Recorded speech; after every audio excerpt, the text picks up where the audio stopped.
I'm George and I play a guitar.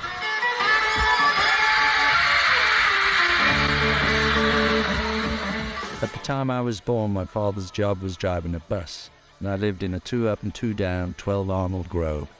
My mother was from an Irish family called French, and she had lots of brothers and sisters. My grandmother used to live in Albert Grove, which was next to Arnold Grove.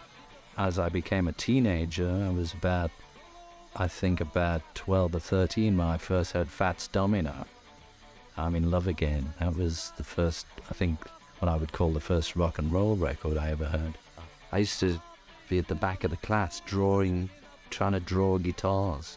Big cello cutaway guitars with F-holes, little solid ones with pointy cutaways and rounded cutaways. And, I was totally into guitars.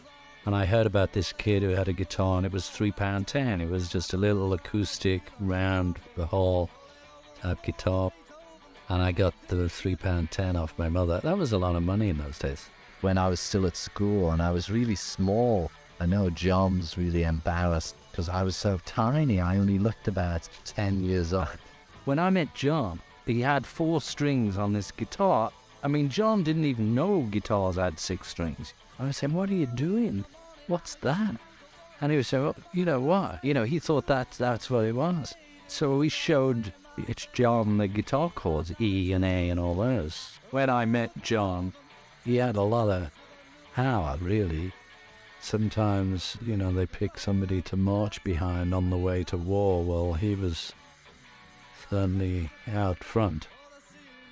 When you thought you wanted to be a musician, where did you think you would have... There's no justification for it. We kind of had a feeling that that's what we were going to do, and that, I always felt that something good was going to happen. Don't bother me, this is a remake, we're calling it Take 10. Since she's been gone, I want no one to talk to me. I think as the first song again, it was written basically as an exercise to see if I could write a song, because I thought, well, if John and Paul can write, everybody must be able. I wrote that in the hotel in Bournemouth. We were redoing the summer season. I was sick in bed. Maybe that's why it turned out Don't Bother Me. Yeah. But it's not a particularly good song, but it at least showed me that, all I needed to do was keep on writing, and maybe someday I'd write something good. Our image is just us, as we were. We don't try and make an image. It just happened, and so we don't have to keep it up. We just remain ourselves.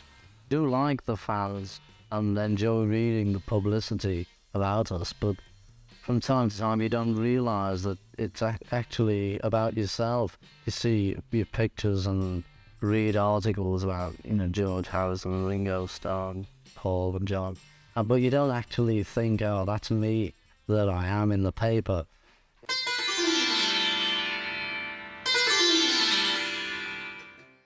By having the money, we found that money wasn't the answer, because we had lots of material things for people to spend their whole life to try and get.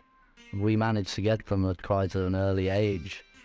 And it was good, really, because we learned that wasn't it. We still lacked something. Better to be an outspoken atheist than a hypocrite.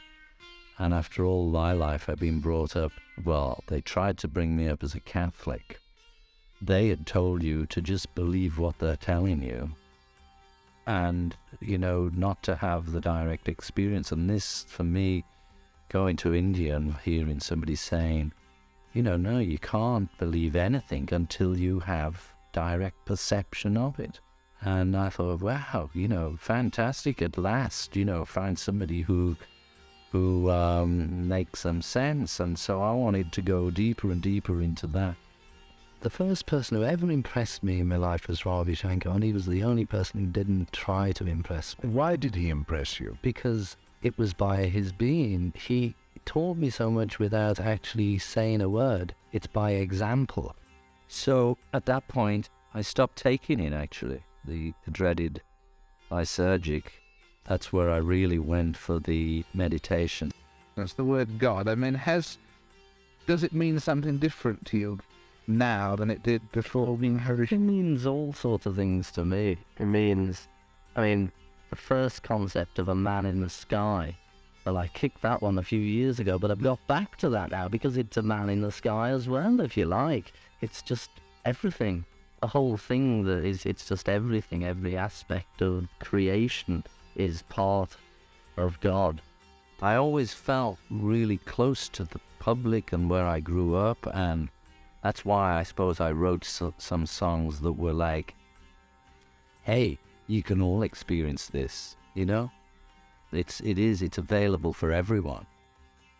Ravi really was him who helped me to get back into being a pop singer. So from then I went from Los Angeles, where I was with Ravi with my sitar, went to New York on my way home. That was the last time I really played sitar. I checked in the hotel in New York. Jimi Hendrix and Eric Clapton happened to be staying there. Then I thought, well, maybe I'm better off to get back into being a guitar player, songwriter, whatever I'm supposed to be. Because I'm never going to be a sitar player, because I've seen 1,000 sitar players in India who's twice as better than I'll ever be. Something in the way she moves. It was quite obvious that the Beatles gave us a vehicle to be able to do so much when we were younger, and we grew right through that. But it got to a point where it was stifling us. There was too much restriction. You know, it had to self-destruct. The funny position I was in was that in many ways, you know, this whole focus of attention was on the Beatles. So in that respect, I was part of it. But from being in them, an attitude came over, which was John and Paul. And this was one of the main faults of John and Paul. They were so busy being John and Paul, they failed to realize who else was around at the time. And I wasn't feeling bad about anybody wanting to leave. I wanted out myself. I could see a much, better time for myself by, being away from the band. I just thought, well, what's the point of this? I thought I'm quite capable of being relatively happy on my own, and I'm not able to be happy in this situation. I'm getting out of here. After being in a group all the time with a producer, suddenly to be a solo artist with no producer, and no group, Yeah. So it's like, it's quite a big jump. I thought a lot about whether to do My Street Law or not, having written it. I thought it's really committing myself to something, because then a lot of people are going to really hate me, because people fear the unknown, you see. It's some sort of instinct in people. The point was that I was sticking my neck out on the chopping block, but at the same time I thought, well, nobody's saying it here. It would be, I wish somebody else was doing it, so that, to represent, because everything should be represented in a way, and if everybody's just going bebop baby, okay. People always say I'm the Beatle who changed the most, but really that's what I see life is about. The point is, unless you're God conscious, then you have to change, because it's a waste of time. Everybody is so limited and so really useless when you think about the limitations on yourself. And the whole thing is to change, try and make everything better and better. And that's what the physical world is about, is change. George, how much money do you have to get all this? Well, it depends, really. Maybe through the concerts, we could estimate maybe about how it's floating. Watch out now, take her, beware, falling sweet. Recommended by Eric Clapton, Barbara Streisand, and many other top-notch singers and entertainers. Contented middle age. I suppose so. Because I don't go discothequing and things like that where people hang out. with their cameras, so they presumed that I was Howard Hughes with my big fingernails and Kleenex tissues and that kind of stuff. Bottles of urine all around the house, but I wasn't like that at all. I go out all the time, or a lot of the time, see friends, have dinner, go to parties. So I'm even more normal than, normal people. It's a bit of a joke, the idea of a comeback, especially to me, Sometimes, I don't know, because I don't really see myself as a fully fledged showbiz star anyway, like that. George, why do you play music? Why do you still play music? Just to enjoy? Yeah. No, we got to do something, with our lives. Yeah. And that's the one thing that I know what to do.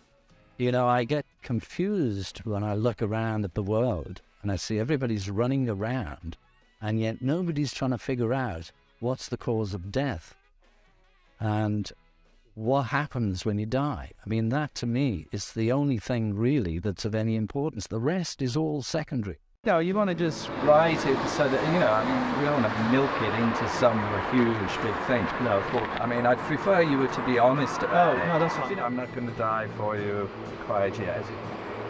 We really want that. Well, you never know. I think it makes a good story, doesn't it? I had experience which speeds up the whole idea of, if you have something happen to you physically, then, people can go in hospital or have something wrong with them and, have a shock or something like that. And then you think, wow, yeah, I could be dying now. Now, if I was dying now, what would I think? What would I miss? If I had to leave my body, in an hour's time, what is it that I would miss? And I think, well, I got a son who needs a father, so I have to stick around for him as long as I can. But other than that, I can't think of much reason to be here.